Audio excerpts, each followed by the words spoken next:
guys, welcome back. This is By the Book, and we're your married relationship coaches. I'm Sent. I'm Sil. And today we're talking about Married at First Sight, Season 15, Episode 14, The After Party, that S-H-I-T moment. Yeah. Because he won't let me say the word. That's right. So, anyway, guys, we got Lindy, we got Alexis, we have special guest podcaster Justin Davis on this episode. Everything opens up with a clip from Alexis and Justin where Alexis is like, "Are you ashamed that you had sex with your wife?" Which was a weird thing to ask. And one point I wanted to bring out, like some of our viewers said, and I didn't know if you picked up on this or not. I certainly did not see or read that Alexis was fishing for compliments there. But that's what some people were seeing from her in this episode anyway. And I wanted to know why. Why was that the thought, and exactly where did you see that in the video, if you saw it at all? Yeah, I can kind of see that. You know, when they were at the winery and they were sitting down there, and he's kind of going into his whole cool phase. You know, he could have been wanting, you know, many things, but not cool. Yeah, he was running his cool game, you know. And I think he tried it. At that time, she could have been wanting him to really talk about, hey, did I please you? Or is it something I could have done more to please you or whatever? And she didn't get that. He went into, like I said, his cool phase. And so that probably could have thrown her off a little bit. I didn't see it. I didn't pick up on that. I felt like, if anything, she would have wanted him to play it cool, because like that's the masculine vibe that she's looking for. She wants an alpha. She wants a masculine guy. She wants somebody to just take charge. And that type of guy is not going to be like acting sprung. Oh yeah, it was so great. You're so wonderful. Like, I mean, that would have been weird for me, for her, to expect. Plus, he had kind of already given her some validation back at the room, saying, you know, how much he enjoyed himself. And then he went on and on about how I was making love and I gave myself. And I mean, what more can he do? Yeah. I mean, just to say, you know, she gives off masculine energy. Yeah. He gives off more feminine energy. But as this whole thing was just shifting a little bit, even the most masculine person, they're going to have their insecurities, especially revolving around sex. They're going to want to please the person that they're with. And that could have just provoked her just a little bit. Okay. I mean, I'll take you guys at your word. Yeah. I just didn't see it like that. But on the flip side of it, she talked about her own little fanny flutter, whatever. That's my first time hearing that term. It was a little weird for me. Yeah. But she said she was looking at him as she watched the clip back lustfully, you know, like she was kind of feeling it. I think that's how most women want to be, whether they're alpha women or not. Like, they want to have that fanny flutter, if you will. I mean, they don't want it to be the other way around. So Keisha moves on to ask her, like, was it romantic? She can't really answer. You know, it's like she's holding back, and I just feel it. I know it. We probably all felt it. Like, she wanted to start roasting him a little bit because it wasn't good. She pretty much told the girls and everybody, you know, that it was trash. We got it. We picked it up. Yeah. So I think she held back, or maybe she deliberately responded that way so that her actions and her non-verbal actions would speak louder than the words had to speak. Yeah. Kind of. And then she moved on to joke about how, you know, she had sex boot camp and there's a syllabus and this and that. So I think we got the memo. I think we did. You know, I think we even got the memo before then. Yeah. Or when they played the clip and after then, and they all laughed at Justin. I mean, including Alexis, they all bust out like Eddie Murphy was on stage or something, and they just laughing at him. So yeah, we all kind of like got it. You felt like they were laughing at him? They were definitely laughing at him. What specifically about? Oh, you know, the whole "we made love" like thing. Yeah. I've never heard a guy say that we made love. Yeah. Not once. Not unless they were like on TV, maybe on a soap opera or something like that. But never in real life. Never heard of it. Sorry. So Alexis explains it as having been intimate. But I took issue with the fact that she followed that up by saying, I was proud I'm like, of who? Him? Yourself? Yeah. Like, I mean, it was just a strange statement to make. Yeah. And I took it to mean like she was proud of herself, her effort. Like, did you feel like you had to? You know what I mean? Was it like passing a test? What do you, like, that's a strange word to use in terms of consummating a marriage. I'm proud I consummated my marriage. I'm proud I had sex with my husband. What does that mean? It makes it feel like she felt like it was a duty, something that she absolutely had to do, grit her teeth and bear it, so to speak, so she could say, I gave my all to this. Yes. Well, you know, when you play football, I'm sure you're familiar with the term, I left it all out on the field. And I think that's Alexis. I wasn't going to leave my vagina out on the field. He didn't have to have that. Well, she did. If that's how she felt about it, I think she should have went ahead and kept that to herself. Well, yeah, probably so, but Sasha and Nate I'm sure they had a drawer full of tricks she could have used by herself. She didn't have to go there with him. No, she didn't. She didn't, but I think, you know, in contrast to someone like Alyssa from last season, you know, who couldn't be around this guy. She didn't give the effort. She didn't give the Alexis effort. Is like, I gave the effort. In her own way, gave the effort. That's too extreme of a sacrifice, I think, if you know you're not going to make it. So, whatever. Anyhow, then move on to the clip with Lindy and Miguel. The first instance of Picturegate, right? Yeah. Where she's kind of whining before the prom. She wants her to take a certain type of picture. He does, but then he starts like really going in on her, said he didn't like her tone, and you know, he's not her personal photographer. She needs to read the room better. And I was so sad that she didn't take up for herself, not even then. That's disappointing. You know, she's like, well, he did tell me he needed space and I didn't read the room. I'm like, girl, slap yourself. What are you talking about? Like, he was being rude and disrespectful. Don't excuse that behavior. And it makes it seem like, just like you said last week, that they stayed together and then she didn't feel comfortable addressing that as what it was, as being inappropriate, as being rude, as him being like out of pocket in that situation. Yes. And that's unfortunate if you stayed in a marriage and you can't even be honest about that.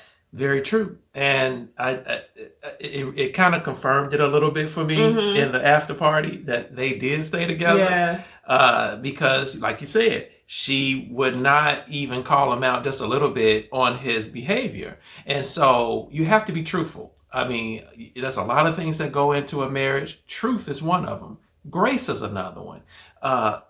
Speaking the truth in love, that's another one. And you have to be able to, with your partner, tell them the truth in love. And if you don't, you're just kicking that can down the street. So eventually, I think it's helping them probably in the short term, but eventually the bottom is going to fall out because you got to have that foundation and of truth. Everybody around them can see it. Even not the expert, but the special guest, Justin Davis, he's like, I wish you would have stood your ground a little bit more. Yeah. And she doubled down like, no, you know, I'm usually the one who's like flipping out and who needs to be reeled in. And this was my time to show up for him. And I guess she felt like she failed. I hate to see it. I don't think that was the move, Lindy. Yeah. But they move on to talking about the class superlative game, where Alexis, of course, was voted the gossiper. And she handled it well, you know, although she said, I didn't vote for any of the messy ones. Like, well, you didn't have to because you're the messy queen. Yeah. You don't have to. The messy one didn't vote on the messy ones. Right. Leave that to everybody else because you were going to get voted for all the messy ones, and that's why. But Lindy said she voted for Justin.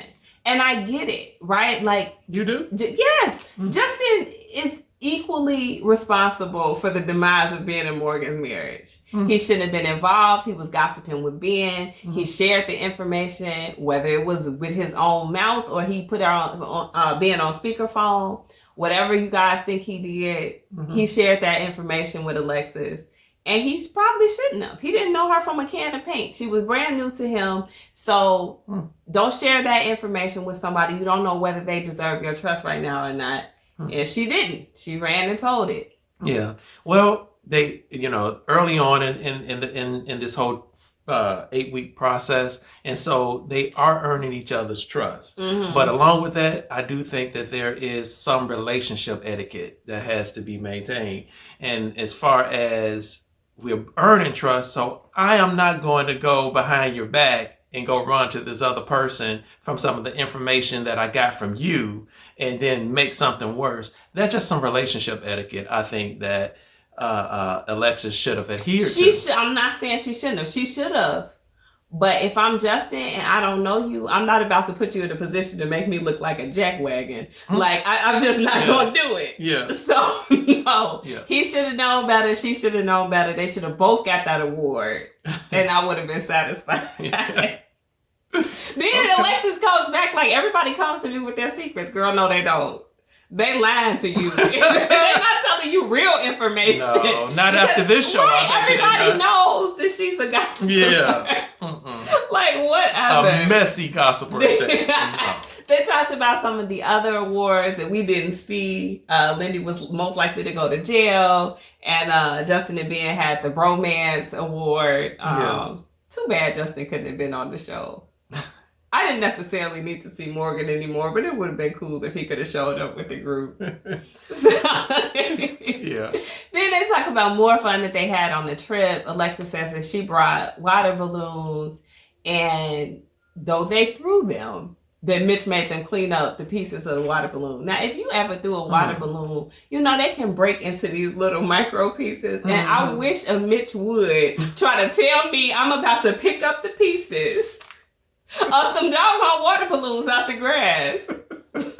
Boy, you can kick all the rocks. You can. I know. Mitch would have been out there by himself. He could have stayed out there all night. He would have been out there by himself. I'm not picking up no water balloon pieces, not in the middle of the night. I'm not. Boy, you got me twisted. Not in the middle of the day. I'm not picking up water balloons. Those things, they'll blow away eventually. Yeah. He out of his doggone mind. Like he ain't throw water balloons when he was a child. Exactly. That blew me. Exactly. So they move on to talking about Lindy and Miguel being brought the sex swing by Stasha and Nate. And I said the sex swing because apparently, you know, it's like a rental. Like... What is up with that? And even Keisha was like, what do you mean it was temporary? She's like, well, she took it back. Yeah. No, ma'am. You can't give me a sex swing that's yours. Well, no. Like, what do you think happened in that sex swing? I'm not putting my naked booty where her naked booty been. Are you crazy? Like, I was like... world is going on here. She said she was going to be a billionaire, right? You can afford to pass them sex swings around. Well, I don't think she was intending to do that evening. I think that Nate and Stasha brought the sex swing for them that night, and that then they saw that Lindy and Miguel was having issues. And so they were like, okay, well, let's spread some of this joy around. They better go to the local Lover's Lane and give me something new. I'm not taking no borrowed sex swing. Okay, but knowing Stasha, at least the way she presents with being super duper clean and neat, she probably sent this thing out to be dry cleaned and steamed, sanitized, you know, the whole bit. So it was probably steamed, dry cleaned, sanitized, used underwear. No. It ain't enough sanitization in the world for that. Stasha was probably like washed and pressed, permed, and it was probably she did the whole thing on that thing. So yeah. Okay, so you going to the resale shop and getting some drawers? Oh no. Okay, that's the same thing.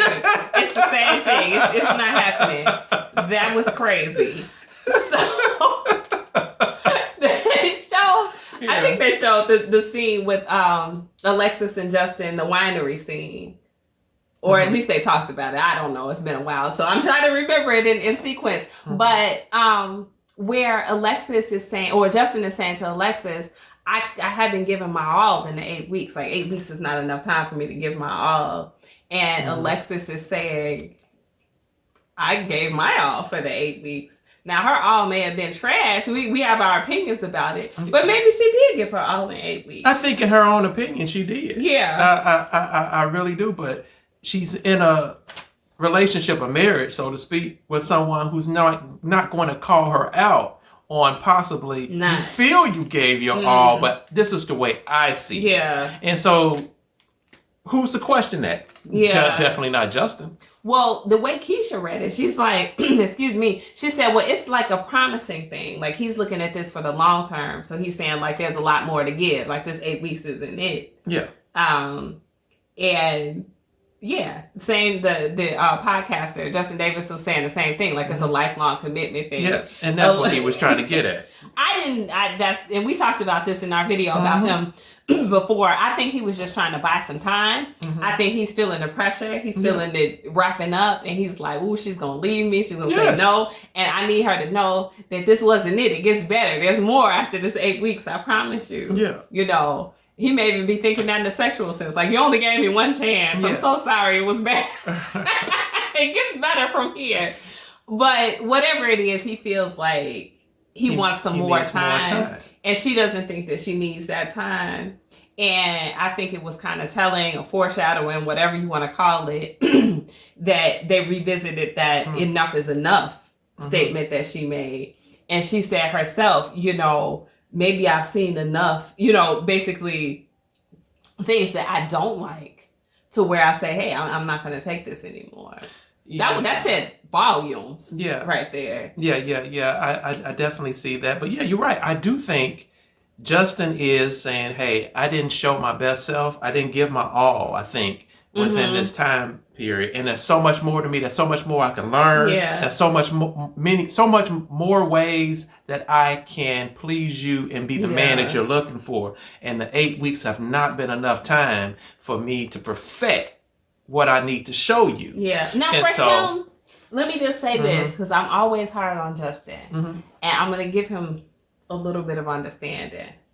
Because I agree. I think Justin being the type of person who he is, and that relationship starting off, once they came off the honeymoon, so rough with that dog situation. Yeah. He was so off, like, his square. I don't think he could get his footing for almost 6 weeks to follow that. So I do feel like there probably is more, because I feel like he was kind of chasing behind her and trying to resolve things, and he couldn't say the right things or do the right things or anything. Now, I feel how I feel about, you know, him not being alpha and that being a turnoff to a lot of people, but he's somebody's cup of tea, right? Yeah. But I don't even think he was able to put his own personal best foot forward, because he was so off kilter from the way that things went from like sugar to poop. He still won't let me say it. No. You know, it went from a real high to a really low so fast. I just don't think he could gain his footing. So I get it. I get why he feels like this. But I also understand why Alexis is like, okay, I got enough. I've collected all the data that I need to make my decision, and I'm going to go confidently into decision day. Until you know. Yeah, I see it. I see it both ways, and I do think you're right. I think right after that, the honeymoon, that was pretty much it for Justin. You didn't see, I don't think, what he wanted to present. The real version. Yeah, I agree with that. Now, Lindy thinks, she chimed in and said, you know, the days are so long, you go through so much each and every day that you get to see someone in so many different lights, that after that 8-week process, you're going to know this is your person.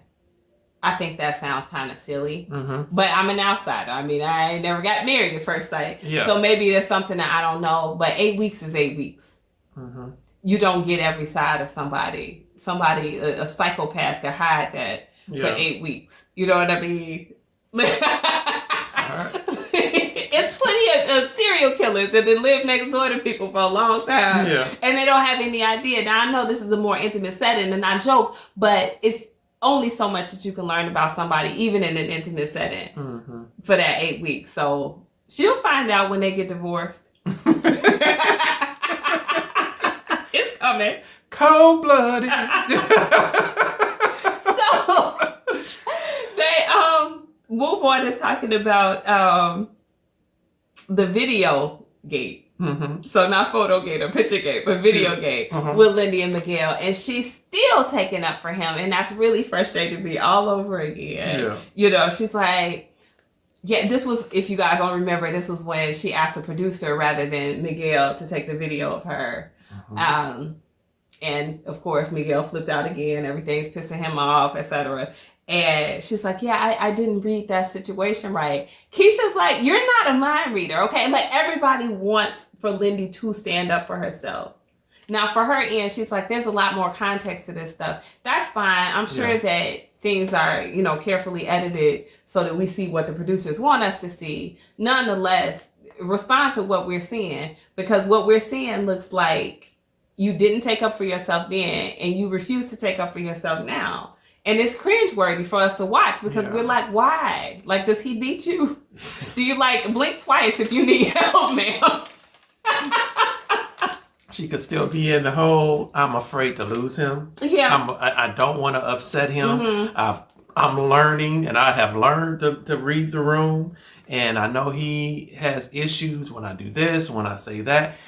And so maybe she is kind of tiptoeing through that minefield. She don't want to land on a divorce. No. I get it. But she going to have to get over it at some point. Yeah. Because that's unsustainable. Yes, in my opinion. I know that it'll work in the short term, but that's about it. So finally, they move on to talking about Krysten impersonating Mitch at the end of the retreat. I love that moment. Which, I guess it was kind of weird for me. It was weird, but I loved it because I was just like, good. I like that he was a good sport about it, because he could have really taken it poorly, and that could have been a whole new blow up for them after they had just kind of gotten past something big. So I was glad that everybody was a good sport about it, but it was odd. And what made it even weirder was that Alexis said, well, that's the most he's ever been attracted to her. And I'm like, so let me find out. He's got her pinned in the corner while he's trying to molest himself. Like, what is happening? And Justin Davis called it. He was like, well, he does love himself. So yeah, if he's looking for a him, no wonder he wants somebody that's all dressed down and no makeup. Yeah. So he's attracted to himself. Bald guy with a beard, I guess. A beard and no makeup. It's weird to me. I don't want to talk about this. Is this making you uncomfortable? Yes. And you have to, again, I'm just going to always sing Krysten's praises, because she's really my favorite. They ask everybody, I guess, on the set, what do you credit to Lindy's being able, I want to call her Lindy so bad, Krysten's being able to endure everything that she has with Mitch during the marriage. And Lindy's like, she's just the embodiment of a wife. She came into this process dedicated to being a wife, and by God, she was going to be one, basically. And I think that's commendable. I think, I can't give her anything but credit. Yeah. But I feel like at the end of this 8 weeks, please give him his walking papers and go, because you've done your job. She, if anybody should be proud, forget Alexis, she should be proud of herself and the effort that she put in, and the way that she didn't walk away from this situation when she could have. And pat yourself on the back, but cut your losses. Yeah. You know what? Alexis was kind of patting herself on the back a little bit, saying that she gave it her all. That could be debatable, but Krysten? No doubt about it. Yes. I give her the Academy Award. She did the doggone thing. Yeah, but she needs to be and scene. Yeah. It's over. Clock out and collect your check, girl. It's over with. So, anyway, guys, let us know what you think about this after party. It was interesting. Didn't like what I saw from Lindy. Yeah. Didn't ever like what I saw from Alexis, but hey, it's fun to talk about. So chat with us about it in the comments section, guys. Like, share, subscribe. We'll talk to you guys soon. Bye.